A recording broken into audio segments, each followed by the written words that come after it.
பங்குச்சந்தை பகுப்பாய்வில் கூறப்படும் காணொளியை காண வந்த அனைத்து நண்பர்களுக்கும் வணக்கம்.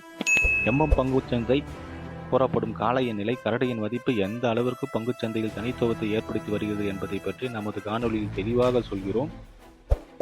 பங்குச்சந்தையில் கூறப்படும் கருத்துக்கள் அனைத்தும் தனிப்பட்ட கருத்து, கல்வி நோக்கத்துக்காக மட்டுமே கூறப்படுகிறது. வாங்க காணொளி உள்ள போலாம். நிஃப்டி திங்கட்கிழமை பங்குச்சந்தையோட முடிவு 26,039. இதை பொறுத்து செவ்வாய்க்கிழமை பங்குச்சந்தையுடைய காலையோட பிரைமரி ரெசிஸ்டன்ட் 26,038, R1 26,538, R2 27,158. கரடியோட பிரைமரி சப்போர்ட் 25,958, S1 25,758, S2 25,538. பங்குச்சந்தை பகுப்பாய்வில் கூறப்படும் கருத்துக்கள், நிலை மதிப்புகள் உங்களுக்கு பிடித்திருந்தால் லைக், ஷேர், சப்ஸ்கிரைப் பண்ணுங்க. உங்கள் கருத்துக்களை கமெண்ட் பாக்ஸில் தெரிவிக்கவும். நன்றி.